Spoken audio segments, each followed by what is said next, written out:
I want to bring in my guests. We are joined with the man himself, Mark Sleboda.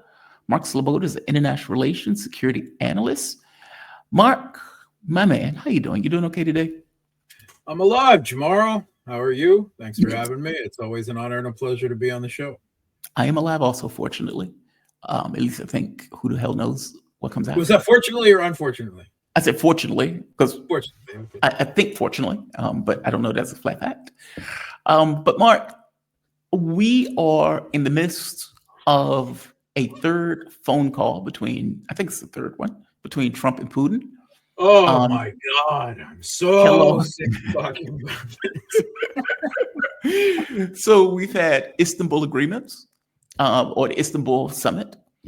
Russia came in deep with military and effectively gave them a surrender demand. You people need to leave our areas that are part of the Russian Federation. I think 5 areas or 4 areas at this point. If you don't leave later, there will be 8. Ukraine seemed to be astonished by that, despite the fact that that's the same deal that Putin has said for the last several years. Trump hears that and it's like, well, I need to have a phone call because they're not accepting my 22-point plan. 22 points. That's 22 points. Put that to the side, right? You're not accepting my 22-point plan, so I need to now have a phone call with Putin because I, Big Papa, will be able to do something that these other people wouldn't be able to do. Just prognosticate just for a bit before even getting to the Istanbul thing. What do you think is going to take place with this phone call? It's supposed to take place at 10 a.m. Eastern today. So in the next, 2 hours and 2 hours. Anything is going to come of this that you think of, that you could think of? Vladimir, you need to accept my deal. We need to have a ceasefire to end this bloodbath. It would be huge. It would be great for humanity. Yet, click.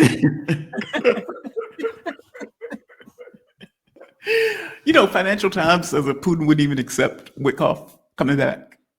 It was like, why? I don't think that's quite the way it probably went down, because that's not the Kremlin style, right? Yeah. If they wanted to send him, but they probably strongly sent the message that if he's going to be bringing this stuff that is in the public sphere and presenting it to us, then he might as well not come, because we're just going to say no anyway, right? Yeah. I mean, I'm sure that was expressed. I'm sure it was expressed in the politest terms.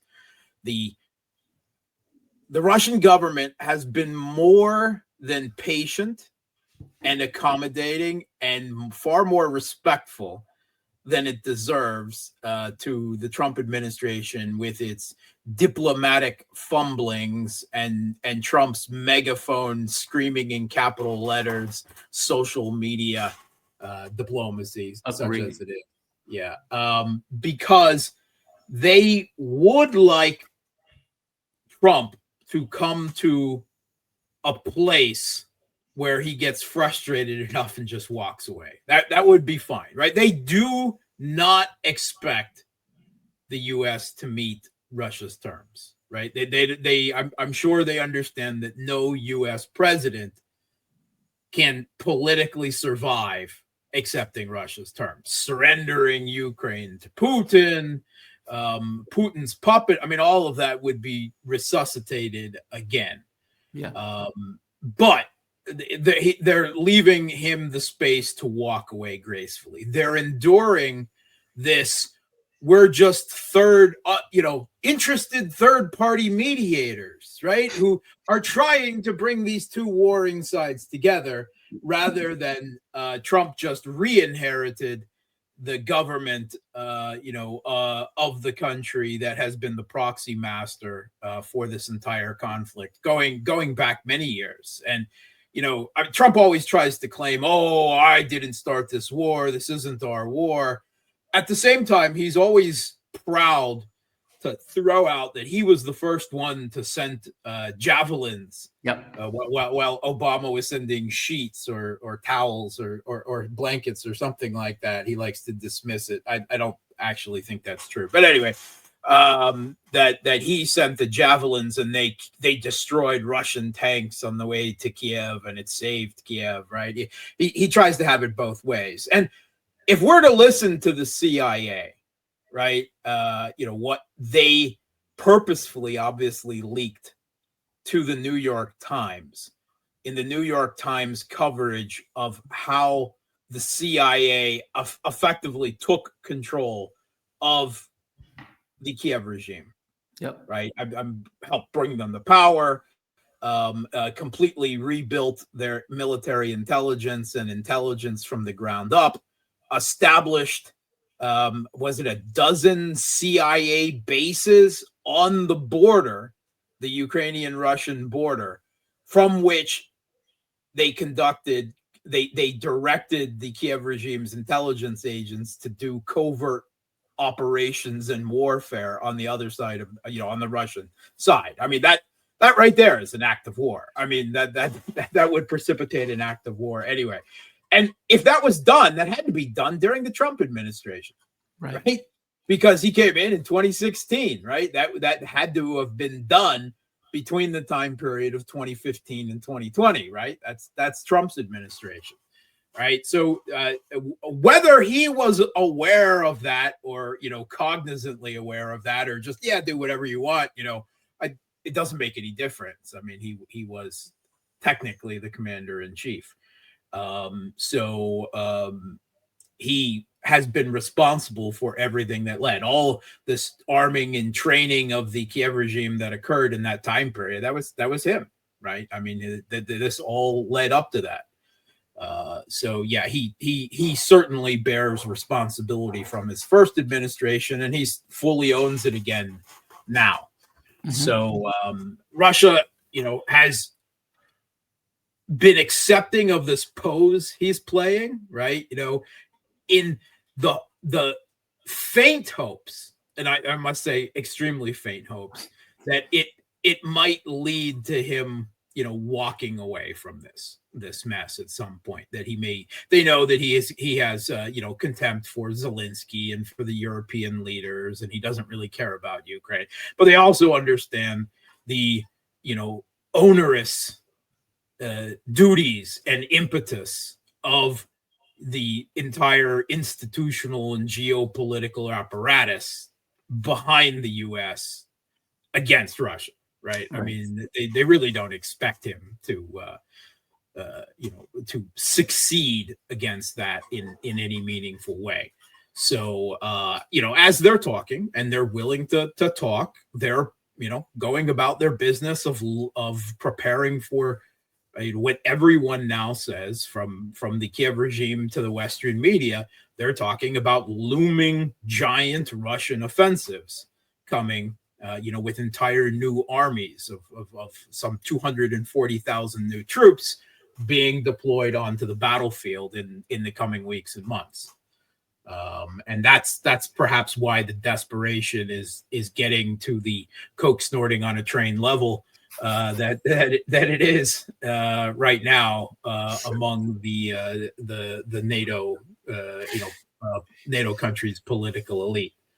And I mean, what else is he going to say? He's going to call up and he's going to say, "Why won't you accept my ceasefire?" And we've been saying for more than a year, no ceasefire, right? If you want a ceasefire, these are the terms. You stop all military aid, you stop all intelligence aid, and the Kiev regime withdraws. First of all, from all of Lugansk, Donetsk, Kherson, and Zaporozhye, they don't really have much on Lugansk left. It's like some tree lines or something. But and they also added, which is not being reported as much, that the Kiev regime must withdraw from the Russian declared border zones, the buffer zones it has created / is creating. In the Kursk, in the Kharkov region, and in the Sumy region on the other side of the Kursk border. Did they? Interesting. Yes, they did. Yeah, because they've declared those, right? You invaded here, right? You have to move back, right? Because we need a buffer zone because we don't trust you, right? How many times have they, even since they were kicked out, how many times have they attempted to break in again and failed, right? I mean, that has happened multiple times over the past few, as suicidal and insane as that is, of pursuing political narrative headlines, rather than any sorts of military strategy or sense, which has led to the one of their top neo-Nazi military commanders of saying, these orders are stupid. I want to resign over the past week. So they know that they keep trying to present it as oh, it's some type of stalemate. Oh, the Russians they're stagnating, or we've seen other headlines. Oh, Russian is moving forward, but inches, but demands miles. We're hearing all of this in the Western media, but everyone knows. I mean, everyone within the intelligence networks and the military must understand, what's coming in the next couple of months, and what a dire state the Kiev regime's military is now in terms of manpower, in terms of that Biden surge of weapons and ammunition running out, of the inability of all of the NATO countries to replace it. All right, and it's not just NATO countries. Think about the headlines we've heard of where they have drawn weapons from, scraping over the last years from Israel, right? From U.S. stockpiles that were for Israel's use in Israel, South Korea, Japan, Pakistan, the international arms market, looting the new Al Qaeda Syria's military stores from everything that the Russians gave to the Syrian government of Bashar al-Assad. They have looted the world over of artillery shells and ammunitions and weapons to try to keep, on top of all of NATO being devoted to this, to try to stop Russia in Ukraine, and it's not enough. It hasn't been enough. Think about that. At one point, there was a point where the Kiev regime officials talked about there's not enough weapons in the world, and they're right. I mean, I don't know, maybe if China got behind it, right, and put their military production. But other than that, there's nothing. I mean, and this is still a war of attrition, right? That was actually admitted to by Syrskyi in the last week, I think, for the first time. That this is a war of attrition still. Russia may break out of the war of attrition later this year, but they're still in a war of attrition. And yes, right. So you've got this dog and pony show with around talks and diplomacy. You've got the reality on the battlefield, but then you've got another higher level of reality that is the military-industrial complex and production. Because the real battles in a war of attrition are battles of logistics and production. Those battles are fought in the factories, or in the case of the Kiev regime, in underground drone assembly workshops, right? That is where Russia is really outclassing not just the Kiev regime, but all of NATO and all of NATO's friends and vassals around the world put together as well, with some Russian help, some help for Russia from, it must be said, from Iran and North Korea, North Korean artillery shell production, and doubtless by now other things, maybe they're making drones, as well. This sort of thing is definitely helping Russia, even more. Russia would be, I believe, outclassing all of NATO anyway, but the truth is that North Korea does have pretty significant industrial power, and the unofficial word is that Russian production engineers went to North Korea and helped them, shall we say, renovate, update, and modernize their factories to produce what Russia needed at the current level of technology and qualification, quality assurance, if you want Yeah. to put it that way. So, that's, again, the diplomatic rigmarole, the battlefield, the production line, right? That's where the realities are actually being forged. Okay. So do you think Trump is just going to walk, or do you think he's going to be like, well, we need to, it seems that he is lumping in more with Europe along this notion of sanctions. Yep. And continued weapons to the degree that they can find weapons. That's what it seems. Brandon 2.0.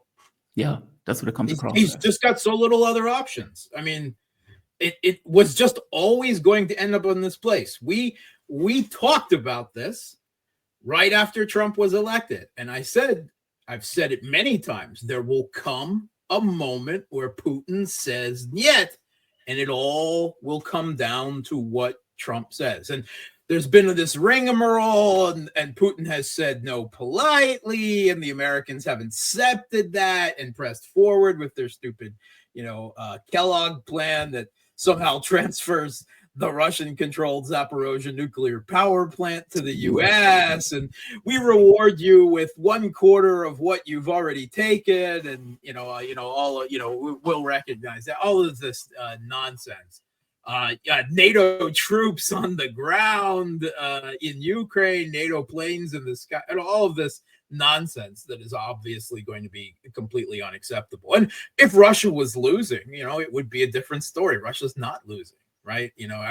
They've been very slow and grudging to admit this, right, in the mainstream media. But we have seen an occasional glimmer of recognition of this fact from the Trump administration. It almost seems like a strobe light. Yeah. Like the Trump administration's understanding level is a strobe light.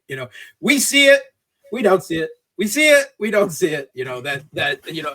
Occasionally they seem to have some glimmering of understanding of the realities on the battlefield and beyond the battlefield. But they keep coming and shoveling this, this bull feces on Putin's plate, and he keeps saying no.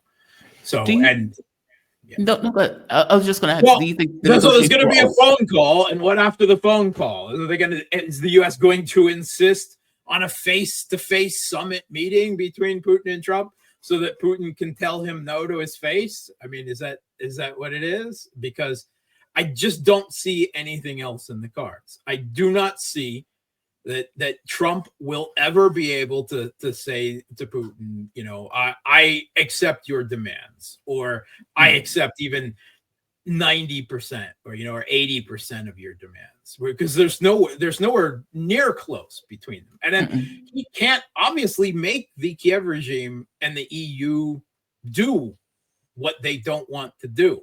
I mean, they're maneuvering a little bit. He says go to a meeting and so forth, but if he ordered them to effectively surrender to Russia, they're not going to do that. They can't. Right. The Kiev regime can't politically do that either, right? Zelensky doesn't have that power.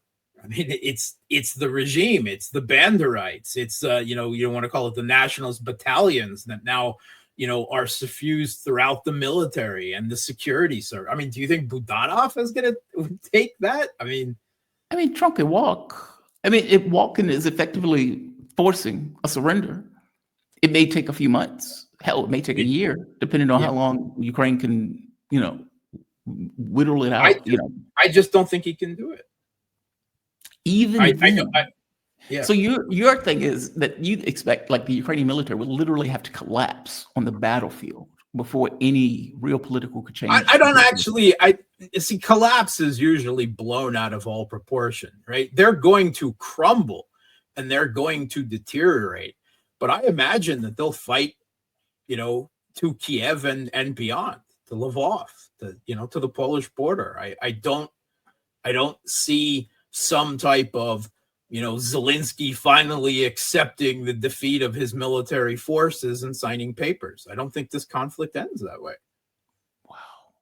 That's I dark. think it's long and bitter and bloody and guerrilla warfare and Cold War, bordering on hot war like we've never seen before. And it that's not a good ending for Russia, right? I mean, Russia would like, right, Western acceptance of the new realities, a new security architecture where they agree not to mass weapons and actively work against each other. But none of that is going to happen.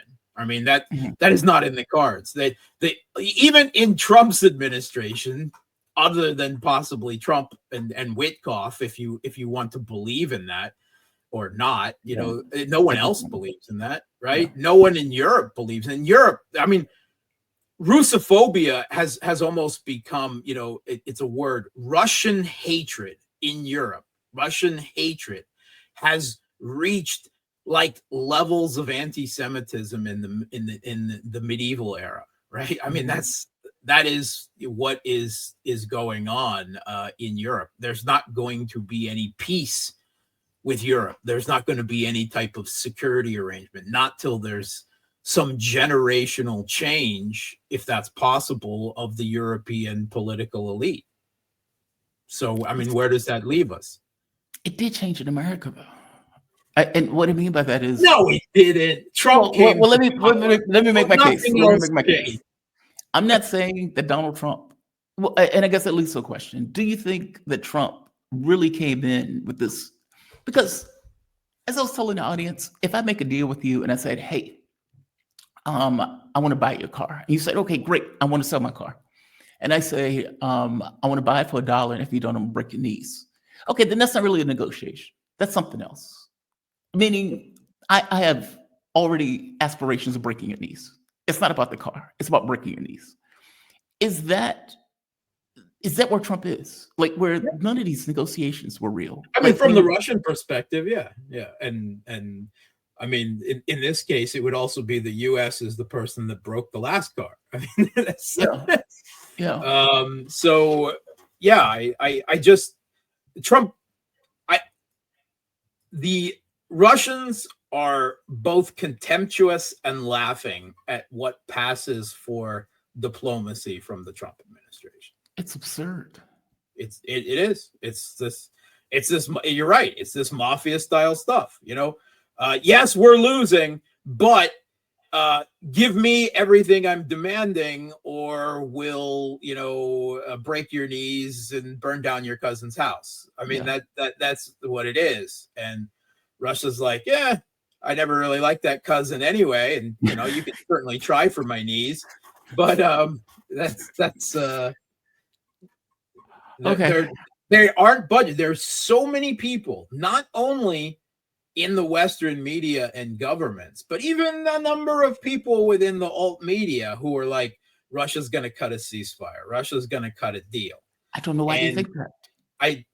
I mean, I will admit there was a tinge of doubt for a long part on my side that Putin would fall back on his reflexive instinct for settling things diplomatically, but we're not there now. I mean, we're well past that. We're years past that. I mean, so much has happened in the last 3 years, or even in the last decade, that Putin can't go back there anymore. The Russian people. There was an article where in the New York Times, where the New York Times managed to talk to some Russian soldiers engaged in the SMO. They're like, sure, we want this to be over, but we're not stopping until it's done. And essentially they were saying we don't want to, and we won't let Putin stop it before it's done. That is the settlement at the troop level. The brass is at an entire. This is why the Russian military brass is so involved in these diplomatic, overtures, or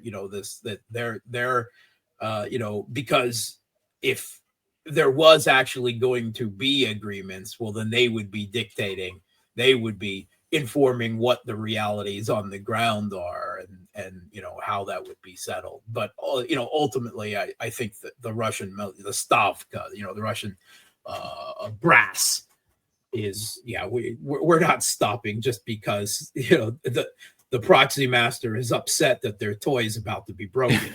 Right? There was a great meme. The Irish journalist who works for RT, Che Boyce. Chess. He posted a meme last week that I thought was particularly cutting to the point, and it's a black and white sketch of a Roman gladiator pit, and one of the gladiators is laying on the ground, defeated, holding up his hands, and the other one is with a gladius, I believe, or something of the sort, pointed and looking to the crowd, for the thumbs up, thumbs down, and the defeated gladiator yells up to the crowd, "I demand a 30-day ceasefire."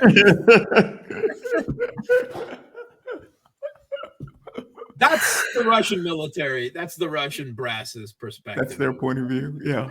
Okay, fair enough. I accept that, right? They're winning on the battlefield. I mean, it's astonishing to me that the side that is losing is demanding a surrender. It's amazing, right?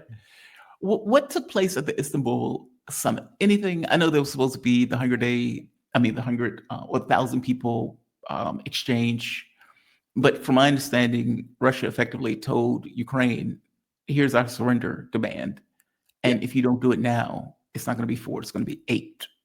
Yeah. So the only real there was, I want to say three substantive things that came out. First of all, of course, the Kiev regime didn't show up for the first whole day because there was this game of musical cities and in Turkey and Zelensky demanding a face-to-face. No talks without a ceasefire. That's out the window. Only I can talk to Putin, and I'll only talk to Putin. That's out the window. And Trump is saying, "Sit down, right? Send your team, right?" So he had to assemble a team last minute, sent it there. And so, yes, they agreed. And this was probably already in the works, right? Mm-hmm. This isn't probably, there have been prisoner of war exchanges, for most of this conflict.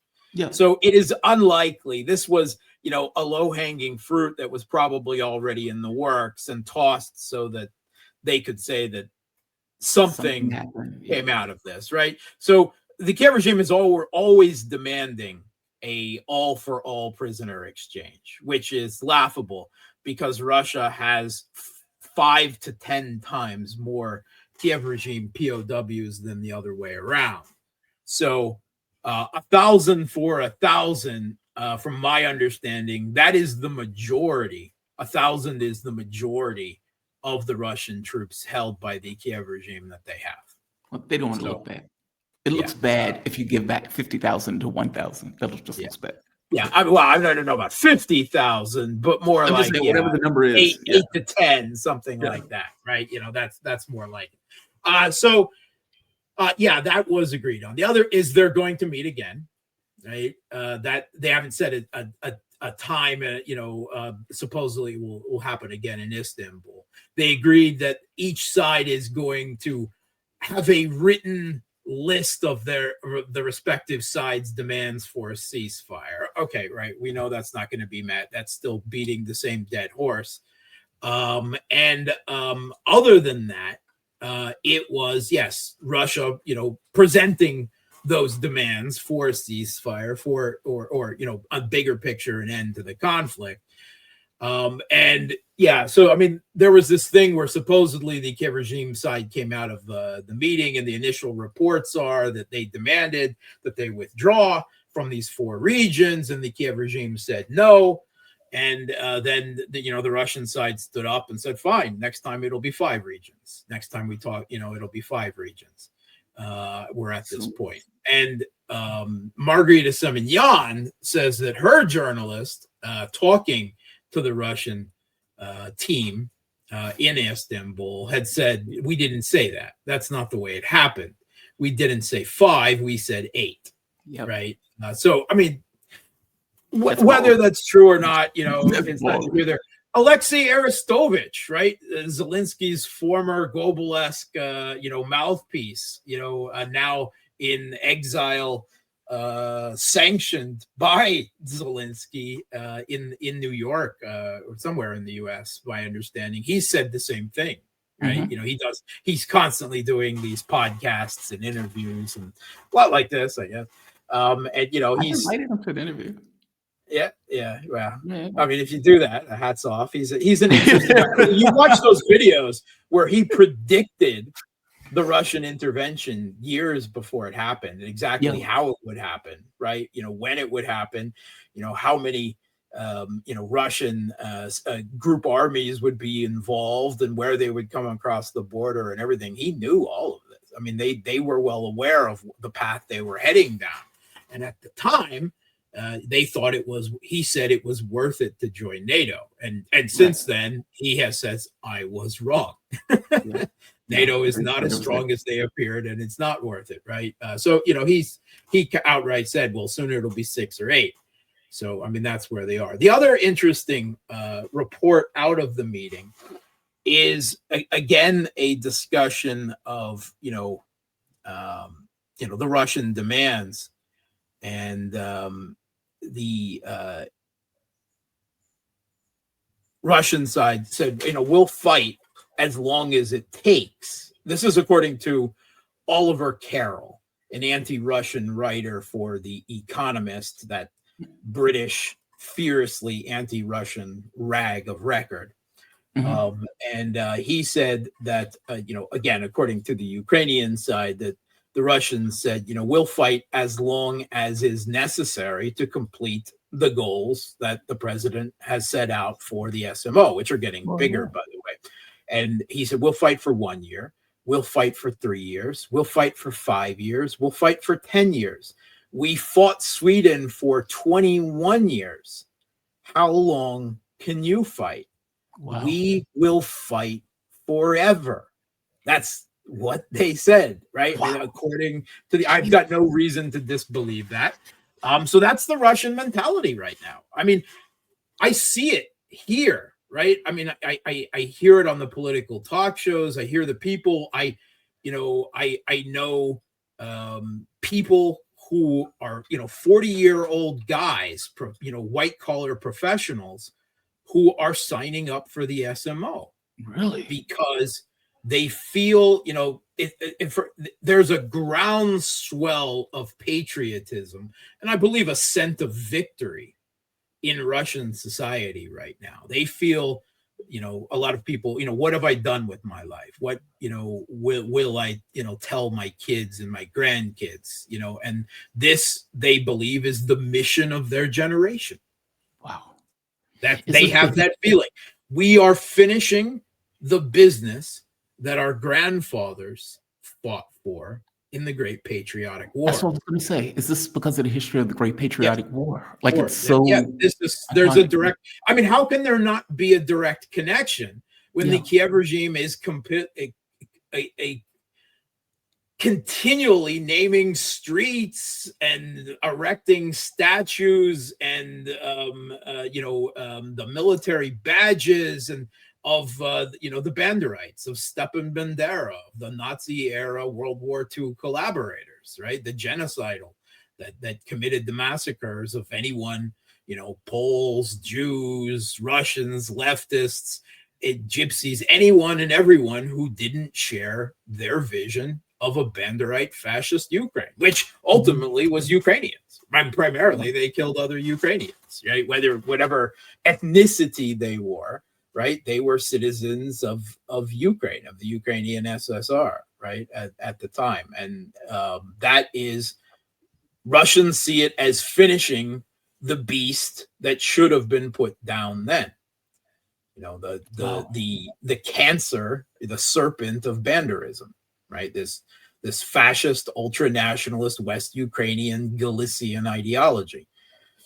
And it is driving everything that's happening, it was the vanguard of the Maidan, and it has suffused all through the new government over the last decade, and now it's completely suffused through the military and the intelligence services, which is not to say that not everyone adheres to it, but Everyone gives it lip service because it's dangerous not to. A lot like the Nazi ideology in Germany, at the time. It's the same kind of thing, that a passionate, radical, extremist ideology possessed by a minority can be forced on an entire population, and that's what's happened. The whole mission, of the Maidan and its Western backers was to manufacture an anti-Russian Ukrainian nation, and they succeeded. I mean, let's be honest about that. That's what happened between 2014 and 2022 and today. I mean, they have made an anti-Russian Ukrainian nation. They have to ban churches and the political parties and media and throw people in jail and assassinate hundreds. The number has got to be in the thousands of East Ukrainians that the Ukrainian intelligence agencies have assassinated with car bombs and shootings, throughout, Eastern Ukraine over the last few years. It's got to be in the thousands by now. Wow. That's what the toll it has taken. But it was forced, and it was forced with a wink and a nod and gifts of money and arms by the West. So, where does that really leave Russia space for negotiations with these people? It doesn't. Yeah. That we had this incident in the Baltics now. I mean, this I saw that with Estonia. Oh, that's hilarious.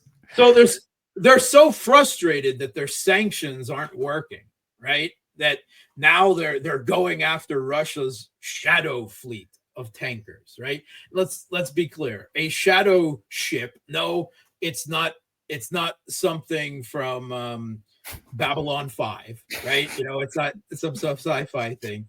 It is simply a tanker that doesn't get its insurance from London, which, while not a entire monopoly, does have certainly the largest share of maritime insurance in the world, which means they can't, because of course they don't allow Russian ships to get it anymore. Mm-hmm. So the excuse is now that they're going after the shadow fleet to check the ships for proper insurance, right? Now, the Baltic Sea is very narrow, but there is a lane of international shipping through the thing.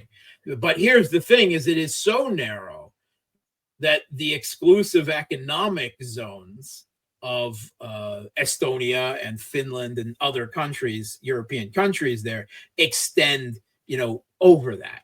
Now, that doesn't say that they can then stop peaceful maritime shipping, but essentially that's what they're saying, right? That it gives them the right for safety regulations, to check for insurance or something of the sort, right? It's, it's rhetoric, right? Everyone knows what they're doing.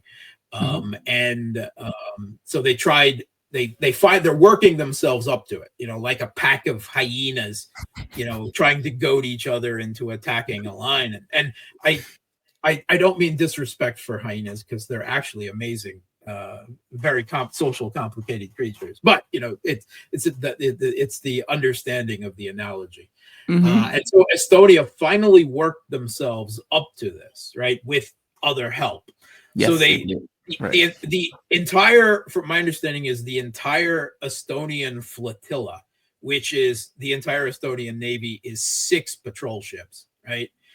They first ordered this tanker to leave the lane of international shipping and dock in Estonian port for inspection or to check their insurance or whatever. And the captain's like, no, cut off, pound sand. And they had a Polish F-16 that was assisting them. So obviously this was a coordinated effort. Yes. And a Russian Sioux arrived like a rocket, evidently briefly violating Estonian airspace on the way out there to get there in time, and chased them off.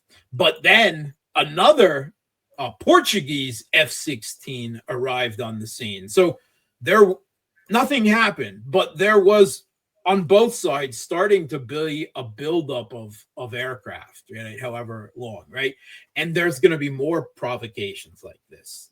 This Baltic shipping lane is going to be another flashpoint between NATO and Russia directly, because the Baltics will always, little chihuahuas that they are, seek to provoke Russia.